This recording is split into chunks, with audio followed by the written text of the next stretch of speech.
Ulu il Türkmen Zahra heleyden, erkekten, cavandan, garıdan, denanadan, gelinden şu gelip bilen cemaatette ahım olan içinde de ben şu anda sellim bir adam olarak gözüm bilen kimin yanında ıgrar etsin kim mabada ben münafık olamayım. Şu korku, şu yürek, şu duygu tapmaklık kıymettir. Medine-i Resul'le bağmıştık münafık. Ama Türkmen Sahra'da münafık var diyen görün yok Müslüman doğun. Şu bir gen dağıtçı yani, bir gen dağıt. Bir müşkil nerede Müslüman doğun?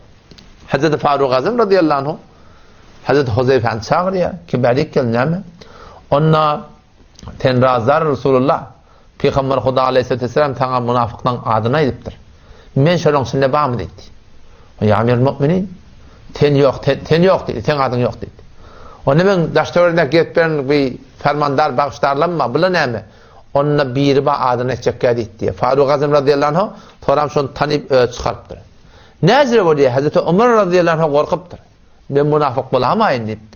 Ama bizde korku yok. Bizde şu duygu yok. Bizde kaygısızlık var. Bizde paykasızlık var. Müslüman doğan müşkil nerede?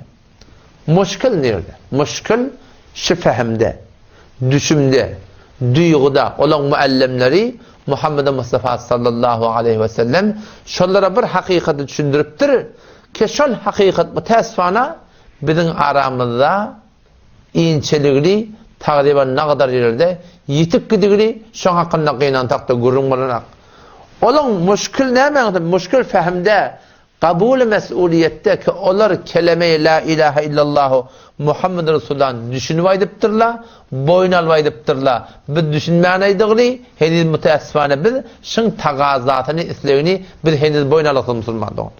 Onlar Kur'an'ı düşünüp okuyuptirler, düşünüptirler, şuna amel ediptirler. Biz Kur'an'ı okuyat, düşünmeyen okuyat, ona amel etmeli, amel etmeden falan olur diyen gururun duygu, kıyınan takdı bizim aramızda yok. Ola Peygamber Huda aleyhisselatü vesselam'ın keplerini eşitiptirler, düşünüptirler, amel ediptirler, ama kıyınan takdı Peygamber sallallahu hadisleri okuyup batamlar, okuyup da düşünüp doğru batamlar, düşündük de şuna ne mi? Sünnet yerine burada deyip doğru tuğratına amel edip batamlar Müslüman doğun. O tam şolar, şun gıbalındaki şolar, şu tuğratına düşünmelen, fehim bilen bir maksad irade bilen İslam'ı kabul ettiler. Onlar şundan başka biraz berdaş ettiler. Biz öz Müslümanlarımızda sadece de namazı kuyutan bolur, beşot namazı kuyutan bolur, ganimet bolsa bolur deyip de var biz doğrusun beylesin müteessifana beylek düşünüyoruz inansak. Yoksa ne kadar işte gurun sunultuyor. Sahabeler de namaz okuyarlar. Aradatı, dekati, hem de azayına. Ama şunlar burada attan korkutturlar. Onlar tevhidi düşünüptürler. La ilahe illallah'ın tagazatı neyme? Şunu düşünüptürler ki biz şunu düşünüyoruz. Peygamber sallallahu aleyhi ve sellem men kâle la ilahe illallah muhlisen dekhalel cennet. Her kim la ilahe illallah ihlas veren ete cennete girer dedi Peygamber. Vakile ve ma ihlas var. Bir sorat bir yasır. İhlası ne böyle? Men nazire bilen kelimeler etmekte men muhlis. Men ne yapar? Muhlis dediğin gibi makbul Allah'ın yanına. Ya Resulullah ben nezle bile inmiş kelime hakkında muhlis. Ben nezle bile inmiş kelime aytmaklığımdan Allah razı. Ben nezle bile inmiş kelime aytmaklığımdan ben Allah Teala'nın makbul. Ben ne yaparım bilmeli ya Resulullah diye ne? Peygamber sallallahu aleyhi ve sellem tahdisevun meharimillah. Şunu haramdan ılqatın. Haram yemeden, haram içmeden, haram giymeden, haram barmadan, haram kepleşmekten, haram itkimaktan, haram gödemekten, haramdan ılqatın. Şonuna şöyle adamın belli olacak şu kelime hakkında ihlası var. O şu kelimenin ihlasını ettir.